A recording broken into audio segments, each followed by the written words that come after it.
Dulu lamarnya di Kopertis, lamar pegawai negeri sipil, PNS. Terus ditempatkan, dipekerjakan di UMS. Dulu pernah takut kok di Muhammadiyah gitu ya. Karena saya tidak punya basic tentang Muhammadiyah itu apa. Sempat mau protes, tapi dalam bismillah. Tahun 85 ini Bapak, tahun 85. Terus setelah itu saya ditempatkan, dipekerjakan di situ. Jadi saya sudah 85 ini sudah 29 tahun di UMS ini. Ya.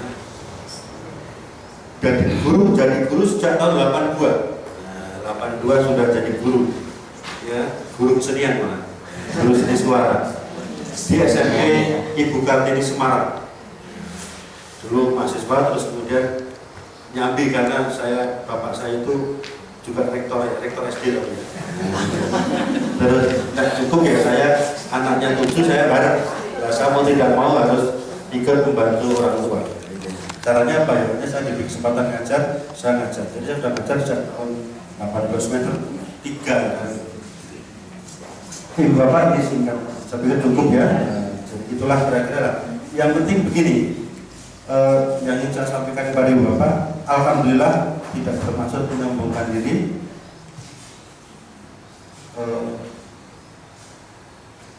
Saya ya sampai sekarang mungkin ya hanya kiprahnya di Muhammadiyah, insya Allah sudah apa ya? Ya orang kalah lah kalau sing basicnya Muhammadiyah. Ya, saya dulu awalnya diajak tetangga saya, namanya almarhum Pak Haji Muhammad Zaid, gitu ya, diajak kemana-mana itu, diajak sebagai apa ya? Bapak Syarudin Undul gitu ya, ide gitu ya. Nah, terus kemudian lama-lama terus kemudian jadi anggota Majelis Dikdasmen. Dikdasmen diranting Kartosuro, Kucangan namanya. Diajak dilibatkan, ternyata di Muhammadiyah itu jadi pengurus bukan karena pekerjaannya saja, yang penting belum dijalin bantuan. Dijalin Pak, oh ini kita Muhammadiyah ini ya. Tapi alhamdulillah diranting saya itu, Kucangan itu, terus kemudian MI-nya maju, ya berkembang. Ini alhamdulillah sampai sekarang masih bagus ya, di dekat Kopassus itu. Terus lama-lama ya mungkin ya banyak teman-teman yang melihat saya pada Muktamar tahun 2096 ya, itu mulai dicabang sebagai anggota, dan cabang itu jadi sekretaris sudah, jadi keuangan sebentar sudah, kemudian jadi Majelis Dikdasmen seperti Pak Heri tadi, jadi Majelis Dikdasmen PCM Kartosuro. Alhamdulillah ya Bapak, pada masa itu dulu SMK Muhammadiyah itu belum ada, belum punya. Sekarang kalau Bapak Ibu tindak di IAIN, depannya sudah ada SMK Muhammadiyah Kartosuro. Sudah punya tanah, sudah punya gedung 2 lantai. Ya, gitu. Alhamdulillah. Itu saya juga sebagai bornya ya. Karena yang pikir gula utangan itu saya mungkin masuk itu ya. Nah inilah. Jadi terus kemudian saat kemudian menjadi dasmen, alhamdulillah pernah nutup sekolah, pernah gitu Bapak Ibu, di MIM Gumpang ya, itu pernah nutup juga karena memang jadi MIM tamannya nggak laku, akhirnya kita ambil alih menjadi SD IT Al-Kausar itu. Sekarang muridnya banyak. Pertama kali dulu kita sama sing belum ganti murid itu dibayari, diberikan seragam. Nah, sekarang sudah berubah. Bapak Ibu misalnya nanti kalau mirsani monggo di Gumpang itu ada SDIT Al-Kausar ya. Dan sekarang di SD itu juga punya hutang banyak, tapi tanahnya juga makin banyak, makin luas. Nah itu ya. Nah ini ceritanya seperti itu. Kan ceritanya cerita hutang wela. Ini mungkin juga bagian dari gerakan Muhammadiyah. Mulai 2010 saya diamanai sebagai ketua cabang seperti beliau ini. Saya sebetulnya saya tak jadi anggota yang baik saja. Tapi pada waktu muscap suara saya terbanyak. Saya begitu suara terbanyak, saya kumpulkan 13 orang itu. Bapak, saya tidak pantas sebagai ketua cabang. tolong yang sepuh ini jadi ketua cabang. Tidak mau. Udahlah, kalau tidak mau aku dimanut aku loh ya kalau bisa jadi ketua cabang gitu ya. Enggak Pak. Terus akhirnya sekarang ini jadi ketua cabang Muhammadiyah Kartosuro ya sudah 3 tahun, tahun 2011, 2012, 2013. Alhamdulillah nih saya kadang-kadang main sama Pak Saifuddin ini, saya sudah punya gedung dakwah. Gedung dakwah ada tanah wakaf, kita bangun di sebelah selatan kampus itu ada gedung dakwah Muhammadiyah cabang Muhammadiyah Kartosuro. Pokoknya gedung aja lah. Ya, sebetulnya gue gedung sih aktivitasnya sambil jalan, gitu ya. Terus juga alhamdulillah hari ini sampai saat ini terus sudah berhasil menjadikan poliklinik menjadi rumah sakit. Di Kartosuro itu ada di sebelah selatan Tugu itu ada poliklinik RBBP Muhammadiyah. Sekarang di rumah sakit PKU Muhammadiyah Kartosuro tipe D. Ya, tipe D. Kemarin saya pinjam uang 6 miliar Pak, tidak sedikit ya, untuk menjadikan itu. Untuk apa itu? Terutama untuk beli tanah dulu. Dan sebagian untuk bangun gedung dan sebagian kecil untuk beli alat. Nah ini kan bukan pekerjaan yang ringan Pak. Kadang-kadang di antara kita itu masalah itu di antara kita ini ya Muhammadiyah ini siji ngalor siji ngidul itu. Nah yang proses bangunnya cepat, tapi menyamakan satu persepsi yang tidak mudah.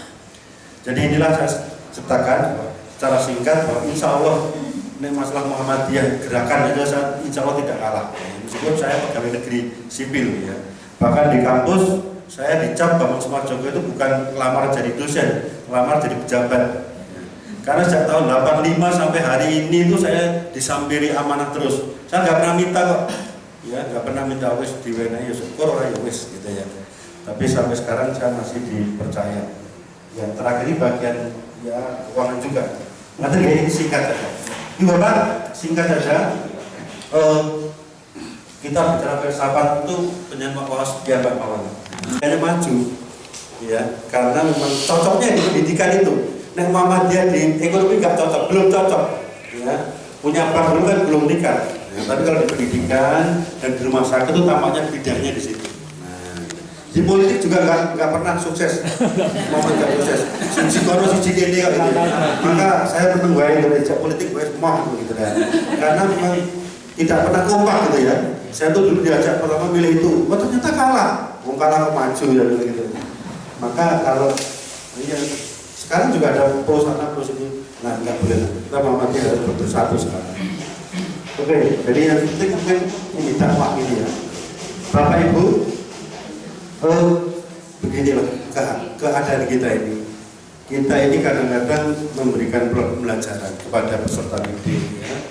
Tapi kadang-kadang di luar sana itu murid itu peserta didik itu apa yang dijumpai di lapangan dengan apa yang diajarkan oleh kita guru di kelas itu kadang-kadang berbeda. Ini sebuah paradoks yang luar biasa ya. Semua gembar-gembor konglomerat pun lah ya. Para politisi pun ya mengatakan ayo berbuat baik, tapi kenyataannya kan tidak demikian. Tetap politik ya politikus gitu ya. Nah, dia akan juga kadang-kadang berbuat curang ya. Para pengembang itu juga begitu. Ayo memelihara lingkungan hidup, ayo begini. Itu kan teorinya. Di pembelajaran di kelas seperti itu. Tetapi kenyataannya para pengembang itu juga merusak lingkungan. Gitu. Jadi memang itulah realitas antara teori dan praktek itu kadang-kadang tidak ya sama. Ya. Publik itu kan tidak boleh haram gitu. Tapi nyatanya bahkan konon begitu di Kementerian Agama itu yang kandangnya orang-orang baik gitu ya. Nah itu ya. Tapi korupsinya juga banyak. Nah ini kan problem ya. Jadi itulah PR kita sebenarnya. Sing salah iki jadi sopo? Apa Pak guru-guru sing ngajar di kelas? Ya. Ya. Apakah masyarakat kita yang masih seperti ini? Nah ini memang tidak mudah Bapak Ibu mengurai itu. Nah itulah hal yang membuat kita ini harus introspeksi Bapak Ibu yang jadi guru itu. Lah kudu kepiye gitu ya. Sementara guru dituntut harus meningkatkan profesionalismenya, tapi satu sisi ya tuntutan di lain pihak juga demikian hebatnya. Itu sebuah maka apa yang harus kita benahi? Yang membuat ini saya kembalikan kepada Ibu Bapak karena tidak mudah, nanti kita sampaikan. Jadi perkembangan ilmu pengetahuan dan teknologi yang dikuasai oleh Barat luar biasa ya. Jadi ada pengaruh nilai dari Barat itu yang menggerogoti kepada kita. Sekularisme ya, yang memisahkan antara kehidupan agama dan negara gitu, kehidupan dunia dan agama. Ini kan pendek kata Ibu Bapak, nilai-nilai dari Barat itu langsung ataupun tidak langsung itu mempengaruhi kehidupan kita.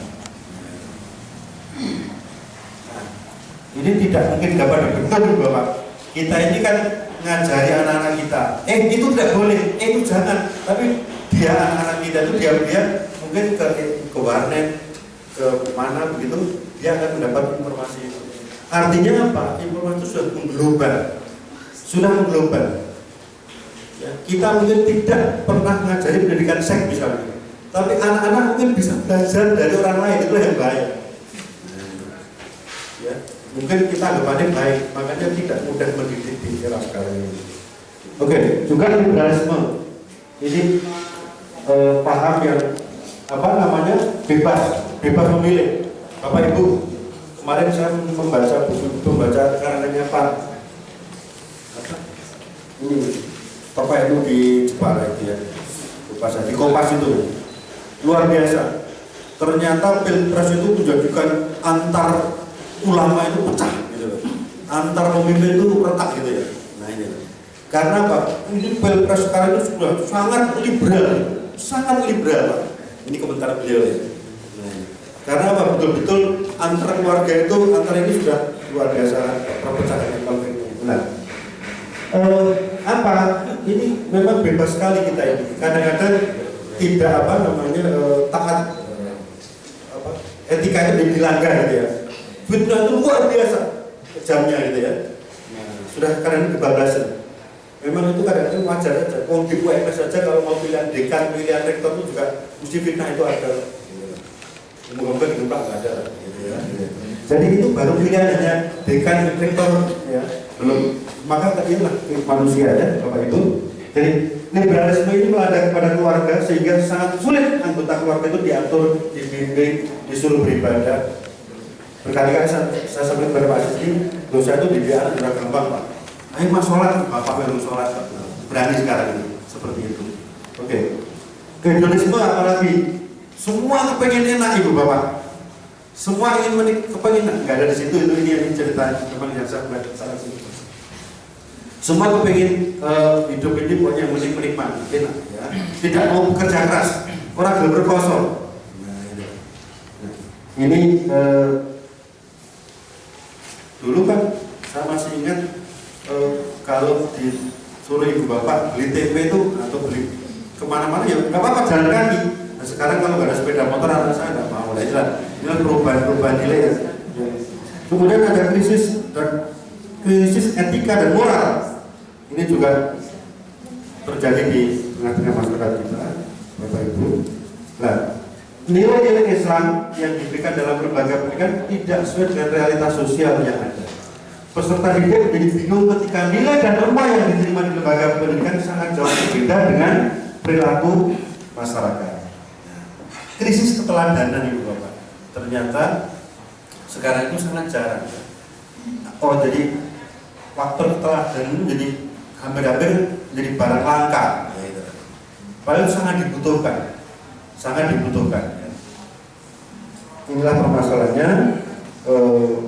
Kurang sepadannya sistem penghargaan reward and system terhadap orang-orang yang mengamalkan ajaran agamanya. Agama itu kan besok. Yang penting sekarang gitu loh. Ini kan pandangan seperti itu. Nah, karena itu kalau kita bicara konsep komponen pendidikan Islam itu dalam Sisdiknas, Bapak Ibu, jadi ini pembelajaran dalam skala mikro, makronya pendidikan itu ada peserta didik, ada pendidik, dan ada sumber belajar, ada lingkungan. Ini semua memang saling berinteraksi. Kalau lo sama matur, kita mau kerja keras, tenanan, ini coba orang bantu, ya nggak ada gunanya. Ya, tidak ada gunanya. Di rumah dididik sedemikian rupa, di sekolah sedemikian rupa, tapi di masyarakat tidak mendukung, ya apa gunanya gitu. Jadi memang ya harus bersinergi lah, harus terpadu. Oke, ini nanti. Nah, sekarang yang penting bahwa saya ingin menyampaikan intinya saja di sini. Manusia itu atau visi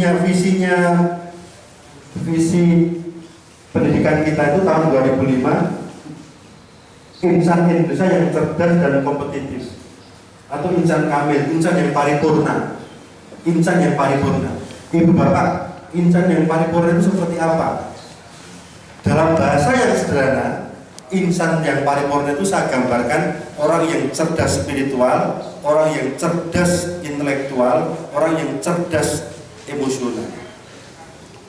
Dan terus nek saya buat rumus, insan yang paripurna itu ada 3 ya. Atau dalam bahasa agama ibu bapak, dalam bahasa agama, orang yang selalu syukur, orang yang senantiasa sabar, dan orang yang selalu berbuat ikhlas. Rumusnya bahwa orang yang insan paripurna itu adalah S ditambah I, syukur, sabar, ikhlas. Itu dalam bahasa agama. Dalam bahasa psikologi adalah cerdas spiritual, ya, cerdas intelektual, dan cerdas emosional, atau SQ, IQ, dan EQ. Nah, itulah. Ini kita ini kalau bisa arahnya membentuk anak didik ke sana gitu ya Bapak, sesuai dengan visi pendidikan nasional kita itu. Bagaimana menjadikan anak-anak kita itu cerdas spiritualnya, ya cerdas intelektualnya, dan juga cerdas emosional. Nah, mengapa saya sebut demikian? Sebetulnya setiap orang itu sudah punya potensi. Kita ini punya potensi, punya modal, Bapak. Punya modal, semua punya modal dasar. Nah, bagaimana modal itu kita kembangkan?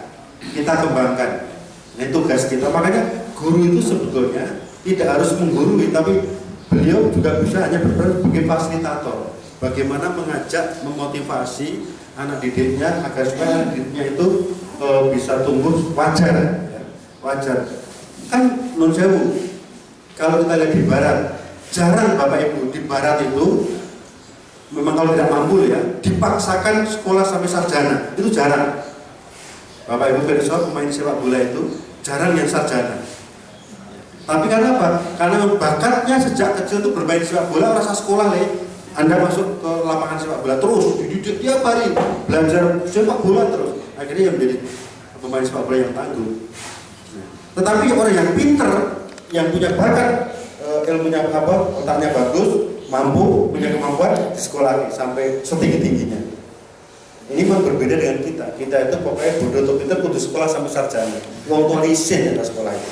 Nah, bedanya di situ. Tapi kalau di barat memang sudah ada pengelompokan seperti itu. Jadi di sejak kecil sudah diarahkan. Kamu senangnya apa? Aku senangnya badminton. Senangmu apa? Apa? Tenis. Senangmu apa? Ini sudah diarahkan. Ya. Jadi itu makanya. Kemudian kalau Bapak Ibu tindak ke Inggris jarang, tidak sebanyak kita perguruan tinggi itu, ya, tidak sebanyak kita. Nah kita tuh hampir tiap desa, tiap kota, tiap kecamatan, bahkan banyak sekolah, banyak perguruan tinggi. Nah, yang ini ada baiknya juga ya, karena ini juga apa namanya mencerdaskan kehidupan bangsa itu kan boleh-boleh saja. Dan inilah yang harus kita lihat Bapak Ibu, cerdas spiritual, ya. Cerdas emosional dan cerdas intelektual, ditambahkan lagi cerdas kinestetik. Jadi begini, kalau dilihat dari aspek filsafati, filsafat itu apa? Filsafat itu sebetulnya sebuah apa ya, paham, sebuah keyakinan yang mengantarkan seseorang itu sehingga dari keyakinan itu orang menjadi wise, menjadi bijak. Ya. Jadi kalau sebagai bangsa ya, maka ya filsafat kita itu ya Pancasila itu. Tapi kalau sebagai warga Muhammadiyah, ya mesti ya ideologi kita, paham kita ya ideologi amar ma'ruf nahi munkar Muhammadiyah itu yang harus kita pahami. Ya. Nah ini semua sinkron saja, tidak ada masalah. Jadi, nah memang dari orang berpikir itu, Bapak, orang berpikir itu akhirnya menghasilkan berbagai temuan-temuan hasil. Orang berpikir itu menghasilkan sesuatu. Orang berpikir itu menghasilkan sesuatu. Seperti begini, Bapak. Sebetulnya sejak kapan sih pendidikan itu dimulai? Sejak kapan sih pendidikan itu dimulai? Ada yang mengatakan secara teori itu sejak Bapak Ibu ketemu. Nah, itu sudah mulai ada proses. Sejak anak usia di kandungan itu 4 bulan. Ya. Tapi juga ada yang tadi sejak kumpul sudah pertama Bapak Ibu ketemu, ya, berkumpul itu. Ya, itu sudah ada nilai pendidikan di sana, berdoa dan sebagainya itu. Ada juga bahwa pendidikan itu dimulai sejak fisiknya siap. Ya. Umur berapa? 4 tahun atau 2 tahun. Ini kan semua menjadi benar, tergantung bagaimana kita itu menggunakan cara pandang ini. Mau dimulai sejak kapan, alasannya apa, itu menjadi benar. Ya. Jadi apa artinya? Sama seperti ini. Mengapa kita menganut pendidikan seumur hidup misalnya? Di Muhammadiyah itu kan pendidikannya kan seumur hidup. Jangan sampai hanya begitu lulus SD selesai. Ya. Belajar itu kan terus gitu ya. Belajar terus sampai hayat di kandung badan lah. Dan maaf Ibu Bapak, nek gelem sinau, gelem maos, itu insya Allah umurnya awet. Ya, awet urip lah gitu ya. Nah itu lah. Nek kerso maos ya, kerso belajar ya. Itu karena ini dilatih. Nek ini nggak dilatih itu jendel itu akhirnya sudah lah. Candaannya ya sudah wassalam tadi ya. Saya ingat ini di web itu ada namanya Pak Dekan Fakultas Kedokteran. Dulu namanya Profesor Teuku Yaakob. Sudah luar biasa, Usmani sudah hampir 80 lebih hampir 90 tahun. Itu masih nulis, masih ini dan sebagainya. Sehat saja kemana-mana karena setiap hari itu baca, nulis itu. Jadi bahkan Pak Rosman Abdul Ghani, Profesor dulu 90 tahun baru sedo itu. Sebelum sedo itu masih sempat nulis gitu ya. Meskipun yang nulis itu ajudannya. Artinya itu masih dipakai gitu ya. Itu loh buku judulnya itu di lemari nomor sekian. Beliau masih ingat. Nah inilah pentingnya kita itu selalu mengasah, ya, mempertahankan pikiran-pikiran kita sehingga pikiran kita tidak jendel ya, tapi selalu bisa diajak berpikir. Nah jadi bagaimana kemudian makanya banyak pandangan. Nanti di situ di dalam makalah saya ada perennialisme, ada konstruktivisme, ada macam-macam itu kan aliran-aliran, semuanya saing, semua baik. Ya ada konstruktivisme macam itu mau saja lah yang dipakai. Kembali kepada masalah pokok saya, bagaimana kita ini Bapak menjadikan anak kita itu menjadi manusia yang insan kamil, manusia yang paripurna, manusia yang terdidik. Manusia terdidik itu adalah manusia yang cerdas spiritual. Begini Bapak, bahwa orang itu yang tadinya tidak ada dan akhirnya menjadi mati. Itu ada rumusnya kan, ya. Saya tidak hafal hadisnya dan ayatnya, tapi orang itu kan begitu lahir, ya. Kita ini kan dari sari tanah ya, sari padi tanah itu kemudian jadi nutah ya, kemudian terus dipertemukan jadi kita ini lah, lahir lah. Tapi akhirnya nanti kan puncak sampai puncak turun lagi. Konon begitu umur 40 itu sudah mulai turun begitu ya. Meskipun ada yang 60 masih sehat, masih bersemangat tuh ya ada. Ya, Pak Yusuf Kala itu udah umur berapa? 70 masih jadi wakil presiden nanti. Calon karena masih nunggu besok pagi. Nah inilah orang itu begitu. Nah orang yang tadinya tidak ada lahir, terus kemudian tumbuh berkembang. Terus kemudian akhirnya ke titik lagi tidak ada. Jadi dari lahir, berkembang, terus kemudian mati lah, tidak ada. Nah, kalau orang memahami konsep seperti ini, maka sebetulnya dia secara tidak langsung sudah memahami konsep spiritual yang tadi tidak ada menjadi ada. Siapa yang membuat saya ada? Nah itu loh. Siapa yang membuat saya itu lahir? Itu kan itu. Saya yang membuat saya itu muncul siapa? Ibu bapak. Oh, ibu bapak. Maksudnya ibu bapak tanpa di luar ibu bapak mesti nggak mungkin. Artinya apa? Berarti disitulah tugas ibu bapak, ibunya terutama, ibu dan ibu untuk menjelaskan bagaimana Anda itu prosesnya dari tidak ada menjadi ada. Nah, makanya kecerdasan spiritual itu lebih banyak yang mengarahkan tugas utamanya pada keluarga, terutama ibu. Ya. Dan di rumah, bukan di sekolah, bukan di masyarakat, di bawah. Jadi kecerdasan spiritual ini ada di rumah. Dan terutama ibu, berkali-kali saya sampaikan ibu, bapak itu pelengkap saja lah. Karena yang tahu betul-betul apakah itu anaknya itu ibunya bukan bapaknya. Nah itu ya. Nah ini benar-benar anakku itu ibunya kan gitu ya. Nah, bapaknya nggak pernah tahu itu benar anakku gitu. Ya. Gitu. Karena itu maka doa ibu sangat luar biasa. Doa ibu itu sangat luar biasa. Nah inilah pentingnya anak itu dibekali diajari begitu, dididik itu diarahkan untuk mengembangkan kecerdasan spiritual. Dan saya yakin Pak, Bu, nek ini cerdas spiritual, maaf ya, di luar itu akan baik perilakunya. Maka sebenarnya dulu pernah berdiskusi saya, orang-orang nakal di luar itu karena di rumah tidak ada ketenangan, tidak ada sentuhan-sentuhan dari ibu dan bapaknya itu. Berbeda kalau ibu bapaknya itu mendidik, mengarahkan, tentu akan berbeda lah di luar itu, gitu ya. Karena kalau ada bapak di luar kan mesti pulang ke rumah.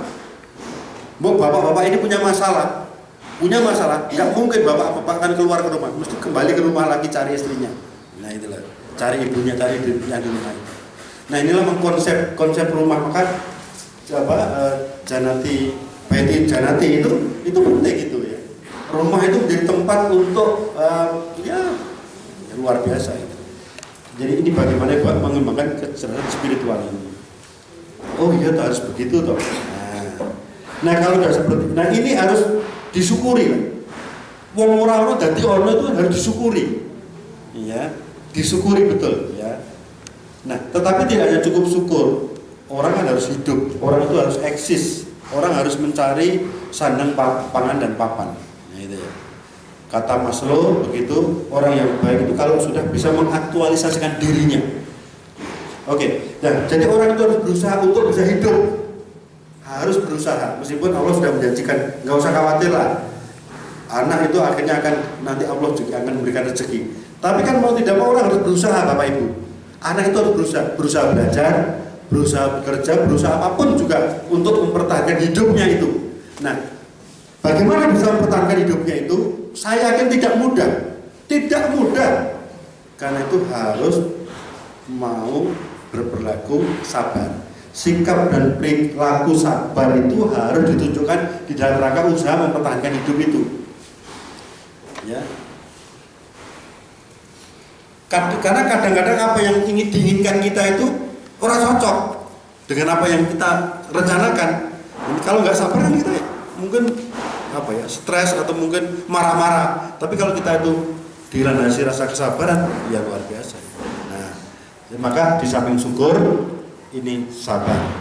Untuk bisa lulus misalnya, untuk bisa lulus SD, lulus MI, lulus madrasah, lulus SMP ya, lulus SMA, lulus guru doktor saya, itu luar biasa. Kalau nggak sabar nggak mungkin.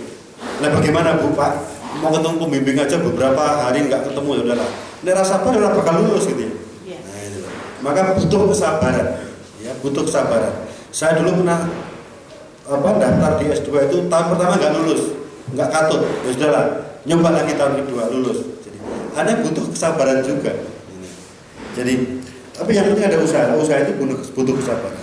Berikutnya, nek bersyukur, sabar, ingat bahwa kita semuanya itu akhirnya akan mati. Akan tidak ada, akan dimintai pertanggungjawaban kelak itu.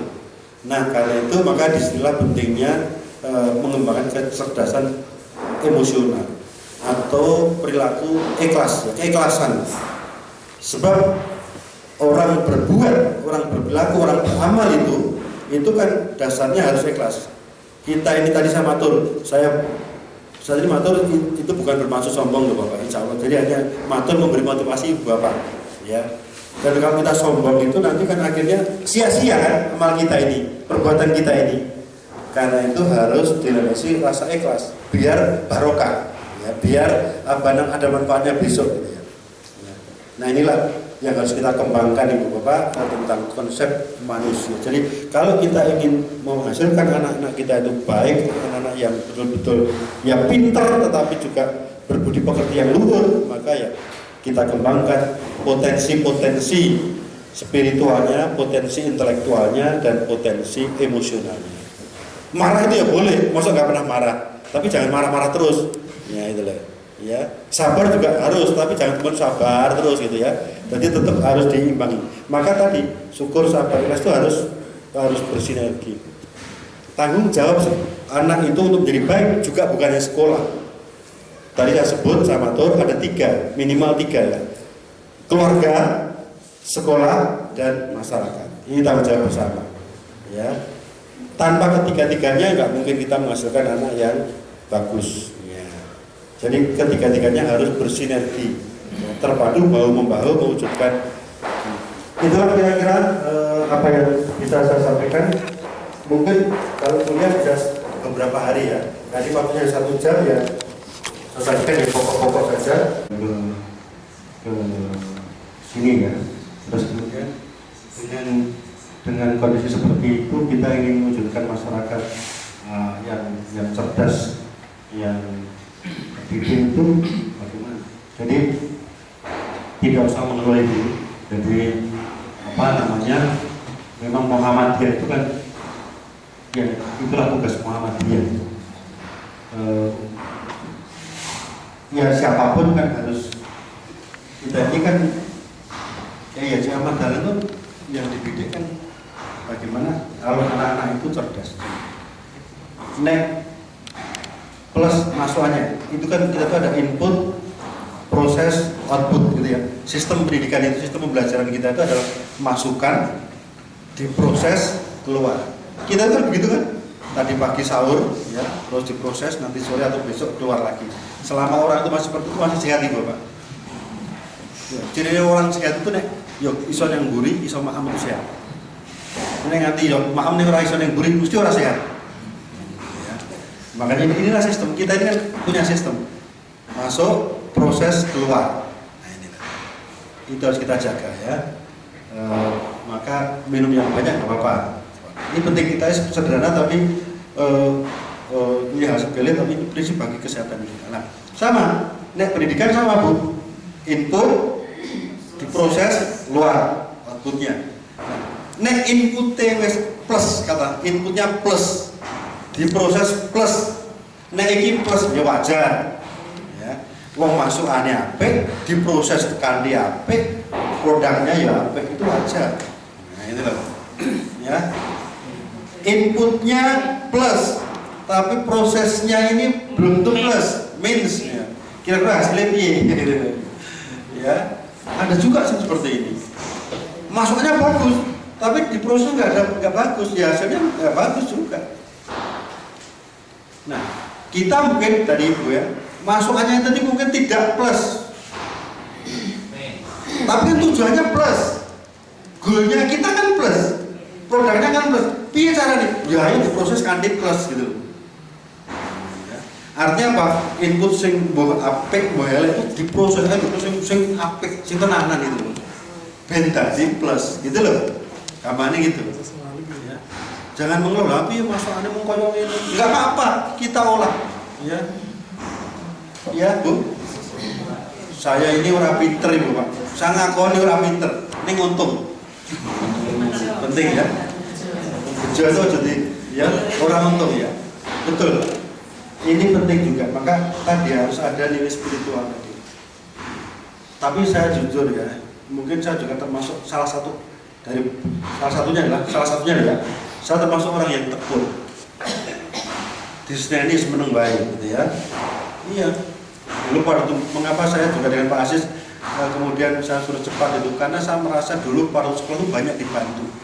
Pembimbing saya itu orang tahu medeni tapi dulu memberi motivasi. Ayo tekan nanti. Itu kan mungkin sebagai akhirnya luar pada saya. Jadi jangan jadi guru itu jangan menjadi bocah gitu ya. Bagaimana anak didik kita itu menjadi sukses, kok lebih baik daripada gurunya. Nah itu lah. Karena itu tadi Ibu, nggak apa-apa, inputnya kelas 2 nggak apa-apa, tapi mari kita proses sedemikian rupa, harapan kita produknya itu sama dengan itu. Memang berat Ibu, berat. Menurut saya UMS itu anggaran APB UMS itu hanya satu fakultas dengan di UGM, ya, ekonomi atau kedokteran. Jadi sana kan triliunan. UMS itu hanya 300 miliaran tiap tahun. Itu APB-nya. Suruh meluluskan kodok atau lulusan UGM, berat itu, berat Bu. Makanya menurut saya Bu, satu, yang paling gampang kawan, ojo nanti kosong pembelajaran itu. Nah, itu loh. Itu kunci paling sederhana. Wes nek kosong itu jelas alamat itu. Kita sekolah Muhammadiyah itu misalkan jam 9 mulai, jam 10 mulai, jelek dan maka PBM-nya harus dijaga. Saya kalau keliling ke Muhammadiyah itu, Pak, kok bocah nih gebong apa tuh Pak? Saya tuh masuk Greta itu. Oh ini pelajaran ini, ya sudah. Jangan sampai kelihatan masa image-nya jelek nanti Pak kalau udah anak-anak kita di luar keliaran gitu. Nah kecuali kalau libur sekalian ya, libur udah rampung. Tapi kalau enggak, tolonglah di ini kan contoh. Itu proses ya. Terus lama-lama kalau tertib masuk, nanti ada supervisi toh. Nah, apa yang disiapkan perangkat-perangkat pembelajarannya, sarana prasarananya, ya dilengkapi, harus dilengkapi. Ya kita ini kan berjuang, memang berjuang ya karena TNI ya, Muhammadiyah itu berjuang.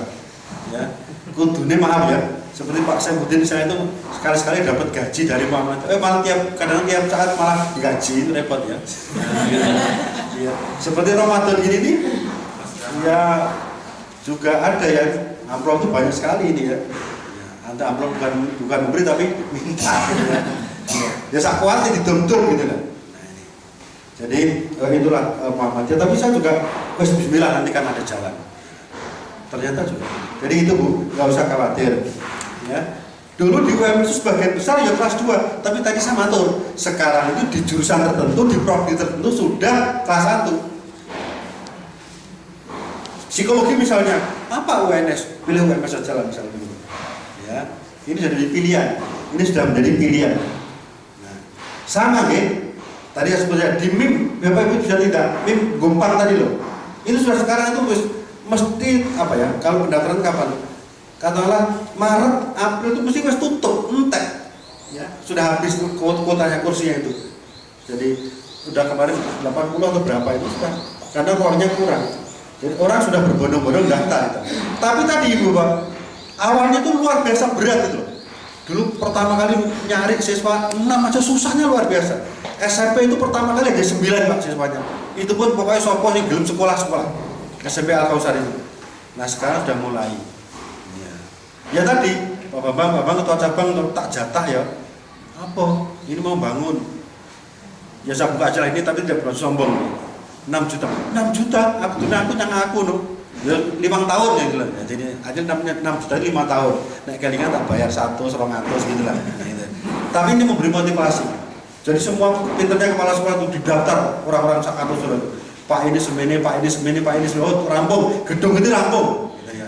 Tapi yang sing nagih tiap bulan keliling Pak, kalau Bapak sanggup, orang sanggup kok dapat ditodong gitu ya. Nah itulah cirinya seperti itu sekolah-sekolah itu. Jadi nggak usah khawatir Ibu, yang penting bersemangatlah untuk menghasilkan produk yang plus gitu ya, produk yang plus. Tugas kita cabang, kalau di Kartosura itu semua menang cabang itu Pak. Karena kalau daerah itu Sukoharjo, saya pernah protes. Nah Sukoharjo nggak pernah. Kalau ada sekolah bermasalah nggak pernah turun tangan, hanya mau pena etok memberi SK, ya. Tapi nggak pernah kalau ada masalah itu ikut membayari, itu ikut menyelesaikan. Mesti sekolah-sekolah ini kepada cabang, makanya sekarang saya handle semua cabang. Kalau mau diambil daerah silakan, tapi konsekuen. Jangan sampai sekolah itu mati, jangan sampai sekolah itu kolek. Sekolah harus maju. Ya. Tapi kewajiban cabang kepada daerah tetap suruh iuran apa itu tetap ya. Tapi yang jelas memang hanya ini penanganan saja. Penanganan ini kan penting. Bukan kita melawan kepada daerah, tapi hanya masalahnya itu yang tercedak itu, yang dekat. Bahkan sekarang ini untuk MIM karena dekat dengan ranting, itu kan pemenangnya cabang sebetulnya. Saya minta pada ketua-ketua ranting, wis MIM-mu apa nono? Karena nggak mungkin saya sebagai cabang iso langsung ngurusin MIM di ranting-ranting. Tapi selalu berkoordinasi, ini harus ya. Ini kan kebersamaan itu menjadi penting. Itu ya Bapak. Nah karena itu kudu pinter itu, karena di sana itu dekat dengan UMS. Kepala sekolah itu pinter-pinter banget itu. Kan nggak tahu kok, yuk ngerti temen itu ya Bapak. Kadang-kadang ada komputer rusak itu tak tahu kok buat surat Pak ini minta komputer. Orang ada Pak, kemarin sana ada komputer yang rusak. Ya wes. Ternyata sering seperti itu. Nah Pak di sana ada meja yang tidak terpakai Pak. Oh itu tiga, enggak dipakai. Saya tanya buat surat. Ya sudah saya kalah dengan surat itu ya udah. Ya sering-sering seperti itulah. Bapak kan punya Pak Saifuddin, mungkin juga Ibu punya, silakan seperti itu. Sudah ya. Tapi juga jangan ngejebak UMS. UMS juga tugasnya itu berat. UMS itu sekarang ini karyawannya sudah 1.000, ya gajinya tiap bulan itu untuk mengeluarkan gaji sudah 4-5 miliar tiap bulan. Tidak sedikit, berat juga. Ya, kalau sampai berkurang juga masalah ya, masalah. Tapi nggak apa-apa. Ada Muhammadiyah yang maju itu kita syukuri. Jangan kita iri, tapi kita syukuri. Di antara satu ngemplak itu ada sekolah yang maju, kita dorong untuk maju Pak. Kita dorong untuk maju. Nek maju kan jadi marake menulari sing durung gitu. Nah, ini. Itu ya pertama. Yang kedua, Pak Widodo, bagaimana membuat masyarakat sekuler menjadi hedonis, bukan tugas ringan. Ya. Nah, Muhammadiyah tentu harus menjadi pelopor, harus jadi ya tadi Pak, kita ini harus bisa menjadi teladan Pak. Memang tidak mudah bagaimana hubungan dengan masyarakat, hubungan dengan keluarga itu dijalin. Maka setiap waktu mungkin orang tua yang diajak di sekolah untuk memikirkan. Atau kalau di UMS itu begini Bapak Pak Win, tiap akhir semester orang tua diberi surat, ini anakmu yang tidak lulus mata kuliahnya ini. Itu harapannya itu. Karena kalau ngumpul ke 25.000 orang tua kan, 20.000 mahasiswa itu berarti kalau orang tua kan berarti ada, kan tidak mungkin nggak punya tempat. Akhirnya dibuat surat tiap akhir semester itu. Ini anak Bapak ini dari sekian SKS yang tidak lulus sekian. Jadi ada laporan kepada orang tua.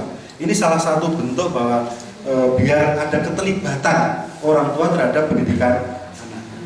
Memang tidak mudah bagaimana menjadikan anak ini ya tugas kita bersama ya. Maka Ibu Bapak, terutama di pendidikan dasar tadi, pendidikan dasar itu sangat menentukan. Tapi orang tua juga jangan kemudian terus maunya sendiri. Saya punya mahasiswa S1 Pak, kemarin agak sempat produk tensi saya naik sedikit, ya, tapi puasa-puasa terus saya turunkan. Bagaimana? Pak, Bapak saya tunjuk sebagai penguji loh. Munia pesan kas Mbak. Bapak sebagai saya tunjuk loh. Astagfirullahaladzim. Itu kan tidak etis gitu ya. Nah, ya Bapak sebagai saya tunjuk, Anda itu atasan saya kan gitu loh. Dibaleni, saya suruh baleni. Sing bener itu Mbak, Pak, mohon maaf. Kira-kira Bapak kalau saya usulkan atau saya mohon jadi pembimbing berkenan enggak kan gitu. Tidak langsung atau SMS kan, Bapak di mana ya? Aku mau ketemu. Astagfirullahaladzim, gitulah mahasiswa kita Pak. Jadi itulah kita ya, gambaran kita. Jadi kadang-kadang justru S2 itu malah sopan Bapak Ibu. S1 itu malah nakal-nakal. Ini godaan luar biasa itu ya. Nah, karena itu memang tugas kita. Jadi bagaimana menjadikan masyarakat. Dan sekarang ini kan tarik menarik Pak ya.